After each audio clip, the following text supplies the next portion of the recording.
तो my dear student, ये है बीए थर्ड सेमेस्टर हिंदी का पूरा मॉडल पेपर, क्वेश्चन पेपर। जिन जिन भी यूनिवर्सिटी व कॉलेज में आने वाले दिनों में स्टूडेंट की परीक्षा लगी है या फिर होने वाली है हिंदी की, उनको कंप्लीट वीडियो जरूर देखनी चाहिए। कई सारे फायदे आपको मिलेंगे, एक एक करके हम आपको बताएंगे कौन कौन से फायदे होंगे। तो बिना देर के वीडियो को शुरू करते हैं। प्रूफ के तौर पर देख लीजिए। हालांकि ये वीडियो बीए बीएससी बीकॉम के सभी स्टूडेंट के लिए है, लेकिन स्पेशल बीए वाले स्टूडेंट के लिए जो भी बीए सेकेंड ईयर के हैं और उनका बीए थर्ड सेमेस्टर यानी कि बीए तृतीय सेमेस्टर की परीक्षा होने वाली है। सब्जेक्ट आपका हिंदी है और प्रश्न पत्र यानी क्वेश्चन पेपर का नाम है हिंदी गद्य, यानी कि बीए थर्ड सेमेस्टर हिंदी गद्य। जिन जिन भी का सब्जेक्ट है उनको जरूर देखनी चाहिए वीडियो। लगभग सभी यूनिवर्सिटी के स्टूडेंट के लिए महत्वपूर्ण। भैया हिंदी तो सब्जेक्ट आपका होगा ही होगा, थर्ड सेमेस्टर में है तो ठीक है। और सबसे पहले मैं फ़ायदे की बात कर लेता हूँ। पहला फ़ायदा आपको मिलेगा कि आपको पता चलेगा कि बीए थर्ड सेमेस्टर में हिंदी का जो पेपर होगा वो किस प्रकार का होगा, ठीक है, वो पता चलेगा। दूसरी बात आपको पता चलेगी कि ऐसे कौन कौन से क्वेश्चन हैं जो परीक्षा में बार बार रिपीट हो रहे हैं। तीसरी बात आपको ये पता चलेगी कि ऐसे कौन कौन से महत्वपूर्ण प्रश्न हैं जो इस बार भी आपकी परीक्षा में आएंगे। तो कुछ इस प्रकार की जानकारी आपको मिलने वाली, फ़ायदे मिलने वाली। तो बिना देरी को वीडियो को शुरू करते हैं। समय आप लोग यहाँ पर देख ही सकते, पूर्णांक भी देख सकते, कुछ दिशा निर्देश दिए गए, इसको पढ़ लेना। खंड आ जाएगा, इसमें अति लघु उत्तरीय क्वेश्चन आएंगे। अति लघु उत्तरीय प्रश्न का उत्तर देने से पहले यहाँ पर कुछ दिशा निर्देश दिए जाते हैं, कितने क्वेश्चन करना, कितने शब्दों में उसका आंसर लिखना है अति लघु उत्तरीय वाले, ठीक है। उनका मतलब कि प्रति प्रश्न का उत्तर देने पर कितने नंबर मिलेंगे ये पढ़ लीजिएगा, ठीक है। और पहला प्रश्न है अति लघु उत्तरीय का कि हिंदी की पहली कहानी और कहानी का नाम लिखिए। मतलब ये क्वेश्चन कह रहा है कि हिंदी की सबसे पहली कहानी कौन है और उस कहानी को लिखने वाले कहानीकार कौन है, लेखक कौन है, ठीक है। एक महत्वपूर्ण प्रश्न है आपके एग्जाम के लिए, कई बार रिपीटेड भी है। और प्रमुख कहानी के नाम लिखिए, वहाँ प्रमुख कहानीकारों के नाम लिखिए, ऐसा भी क्वेश्चन हो सकता है कहानी से संबंधित, ठीक है।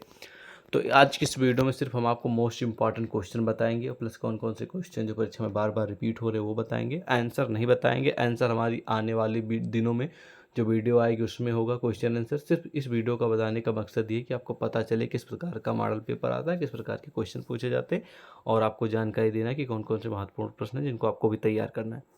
नेक्स्ट क्वेश्चन है कि उपन्यास के प्रमुख बताइए, प्रमुख तत्व बताइए। तो सेम टू सेम क्वेश्चन तो आने की कोई गारंटी नहीं, लेकिन ऐसा क्वेश्चन हो सकता है कि उपन्यास की विशेषताएं बताइए, प्रमुख उपन्यासकारों के नाम लिखिए, प्रमुख उपन्यास विधा में जो रचनाएं लिखी गई उनका नाम लिखिए, ठीक है। ऐसा क्वेश्चन हो सकता है।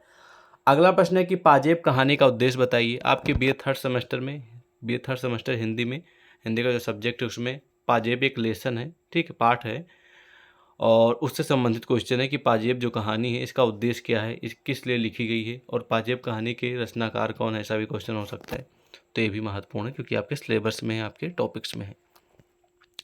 नेक्स्ट क्वेश्चन है कि आचार्य रामचंद्र शुक्ल ने जो कविता की परिभाषा दी है उसे लिखिए। मतलब ये क्वेश्चन कह रहा है कि आचार्य रामचंद्र शुक्ल जी ने कविता की परिभाषा लिखी है, वो आपको बताना। हालांकि अलग अलग विद्वान, अलग अलग कवि ने अपनी अलग अलग कविता की परिभाषा दी है, लेकिन वहीं पर आचार्य रामचंद्र शुक्ल जी ने किस प्रकार कविता को परिभाषित किया वो आपको लिखना है। तो सेम टू सेम क्वेश्चन आने की तो कोई गारंटी नहीं, लेकिन आचार्य रामचंद्र शुक्ल जी से अन्य क्वेश्चन आ सकते हैं, जैसे कि जीवन परिचय आ सकता है। आचार्य रामचंद्र शुक्ल जी की प्रमुख रचनाएं बताइए, आचार्य रामचंद्र शुक्ल जी की भाषाएं बताइए, ठीक है। मतलब कि जो भाषा है वो कौन कौन से बोलते थे, कौन कौन सी भाषा में रचनाएं लिखी हैं, ऐसा भी क्वेश्चन हो सकता है, ठीक है। इस तरह के क्वेश्चन हो सकते हैं। अगला क्वेश्चन कि संस्मरण और रेखा चित्र में अंतर बताइए, जो कि एक प्रमुख प्रश्न है और बहुत ही टॉप लेवल का। संस्मरण, रेखा चित्र, ये भी एक विधाएं हैं, जैसे कहानी, कविता, उपन्यास है। तो संस्मरण क्या है, बहुत ही महत्वपूर्ण प्रश्न है। रेखा चित्र और संस्मरण दोनों की परिभाषा अलग अलग है, आपको अलग अलग तैयार करना है, प्लस दोनों में अंतर तैयार करना है। मोस्ट इंपॉर्टेंट क्वेश्चन, कई बार रिपीटेड है, इस बार पक्का आएगा, नोट कर लीजिए, 100% आने वाला क्वेश्चन, ठीक है। इसके बाद आ जाएंगे हम खंडवा की ओर। खंडवा में आपको लघु उत्तरीय क्वेश्चन देखने को मिलेंगे। लघु उत्तरीय प्रश्न का उत्तर देने से पहले यहाँ पर कुछ दिशा निर्देश दी जाती हैं, इनको आपको पढ़ लेना, फिर क्वेश्चन का आंसर आपको देना है, ठीक है। तो यहाँ पर यही लिखा होता है कि कितने क्वेश्चन करना, उसका उत्तर कितने शब्दों में लिखना, कितने नंबर मिलेंगे, ठीक है। तो लघु उत्तरीय का जो पहला प्रश्न है, ध्यान से सुनेंगे, बहुत ही महत्वपूर्ण, बहुत ही पॉपुलर है। का नंबर क्वेश्चन है कि कहानी के उद्भव और विकास पर प्रकाश डालिए। आज तक ये क्वेश्चन छोटा ही नहीं, हमेशा पूछा जाता है, और ये क्वेश्चन करीब करीब आपको 8 से 10 नंबर दिलाएगा, ठीक है। तो इस प्रश्न का उत्तर जरूर तैयार कर लीजिएगा, ठीक है। और ये मतलब कि हमेशा रिपीट होने वाला क्वेश्चन 2021, 22, 23, 24 आने वाले दिनों में आता ही रहेगा। तो ये 100% वाला क्वेश्चन, इसको छोड़ के मत जाइएगा, अदरवाइज आपके 10 नंबर कट जाएंगे। और इनका उत्तर कहाँ पर मिलेगा उसकी हम जानकारी भी आपको दे देंगे, कैसे आपको उत्तर प्राप्त करना, कहाँ पर मिलेगा। अगला क्वेश्चन है लघु उत्तरीय का कि कहानी कला के दृश्य से कफन कहानी की समीक्षा कीजिए, समीक्षा दीजिए।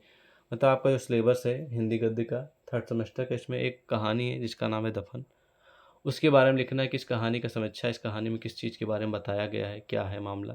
हालांकि गारंटी नहीं कि आएगा कि नहीं आएगा, लेकिन कुछ उम्मीद है कि आ सकता है, बाकी 100% नहीं है कि आएगा, मतलब कि 100% गारंटी नहीं है कि आएगा ही आएगा। ठीक है, तो कम उम्मीद है आने की, तो आप इग्नोर भी कर सकते हैं। अगला प्रश्न महत्वपूर्ण है जो कि कई बार रिपीटेड भी है। लक्ष्मी का स्वागत की समीक्षा कीजिए। लक्ष्मी का स्वागत एक एकांकी विधा की रचना है और इसके कुछ एलिमेंट्स हैं, मतलब तत्व हैं लक्ष्मी का स्वागत एकांकी की, वो आपको लिखना है। एक आधा क्वेश्चन कभी कभी आ जाता है, तो थोड़ा बहुत पढ़ लीजिएगा लक्ष्मी का स्वागत के बारे में भी। ठीक है, अब आपको कुछ पैराग्राफ दिए जाएंगे, कुछ आपको लाइन्स दी जाएंगी। ठीक है, और जिनका आप लोगों को संदर्भ सहित व्याख्या करना होता है। जैसे पैराग्राफ दिया गया है, ये आपको गद्यांश दिया गया है, तो ये में इसमें आपको यही लिखना होगा कि ये आपके बीए थर्ड सेमेस्टर के हिंदी के जो सब्जेक्ट है उसके किस लेसन से लिया गया, उस लेसन का क्या नाम है, और उस लेसन जो भी मतलब जिस भी लेसन का ये लाइन है, उस लेसन को लिखने वाले लेखक कौन है, ये आपको प्रसंग में लिखना है। फिर मतलब कि संदर्भ में लिखना, सॉरी, ये आपको सब संदर्भ में लिखना है। फिर प्रसंग में ये लिखना है कि इसमें मेन निचोड़ क्या है, किस चीज़ के बारे में बताया गया है, और व्याख्या में इसका पूरा एक्सप्लेनेशन करना कि है क्या वाकई में। ठीक है, तो इस प्रकार आपको संदर्भ सहित व्याख्या करना। अपने हाई स्कूल इंटर में भी आप लोगों ने संदर्भ सहित व्याख्या लिखा, तो आप लोग जानते भी होंगे, ज़्यादा एक्सप्लेन करने की आवश्यकता नहीं, इतना तो जानते हैं संदर्भ सहित व्याख्या क्या है ना।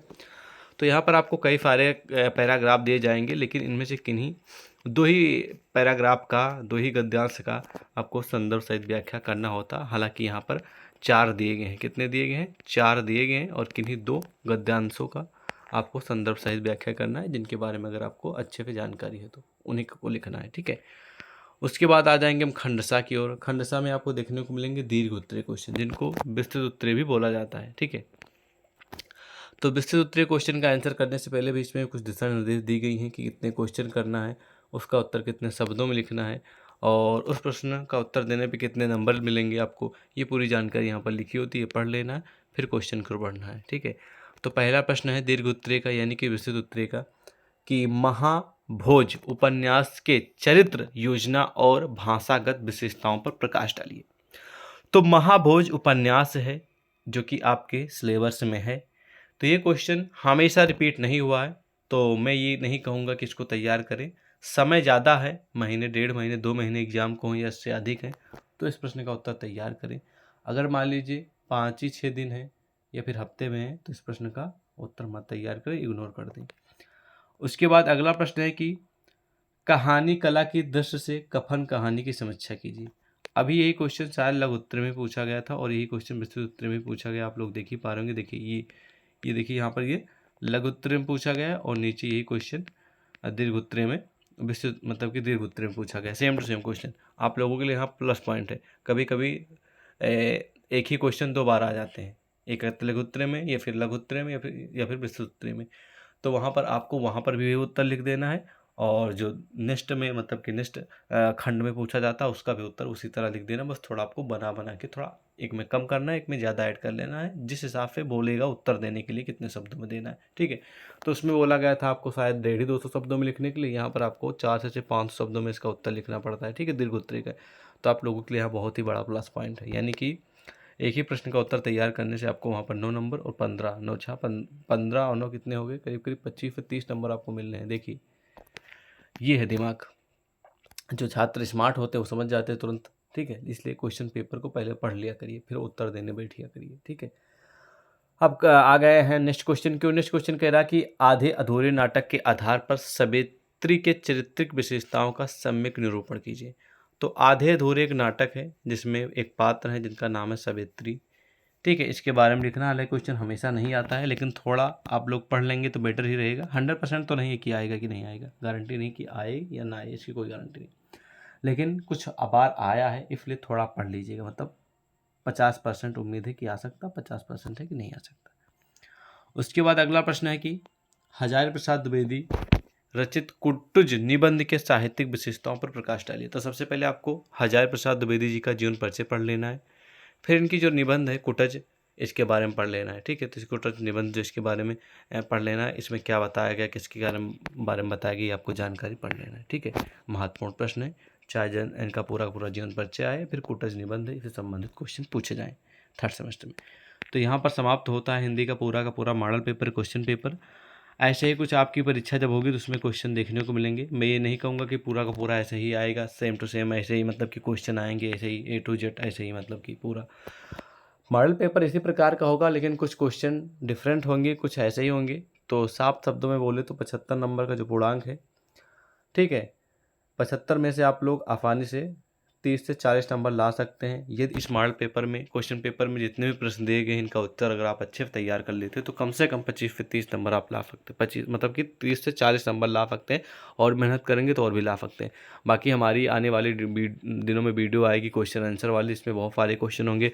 फिर महासंग्राम वीडियो आएगी जिसमें से पूरा का पूरा सिलेबस से पूरे के पूरे क्वेश्चन आएंगे और उसका उत्तर भी होगा। और उस महासंग्राम वीडियो से कुछ बाहर का नहीं आएगा। जितने भी क्वेश्चन पूछे जाएंगे चाहे जो भी यूनिवर्सिटी हो, उसमें सभी क्वेश्चन जो है वो हमारी महासंग्राम वीडियो से ही आएंगे, महासंग्राम PDF से आएंगे। उससे बाहर का कुछ भी नहीं आएगा, लेकिन वो भी थोड़ा लेट में आएगी जब एग्ज़ाम को कुछ ही दिन रह जाएंगे तब, ठीक है। तो बाकी आपका अपना ही चैनल सक्सेस टू यू है, सब्सक्राइब कर लीजिएगा। इसी तरह के मॉडल पेपर क्वेश्चन पेपर के लिए चैनल को जरूर सब्सक्राइब करें, और कमेंट में कुछ पूछना चाह रहे हैं तो पूछ सकते हैं। मिलते हैं एक और नए वीडियो में। जय हिंद।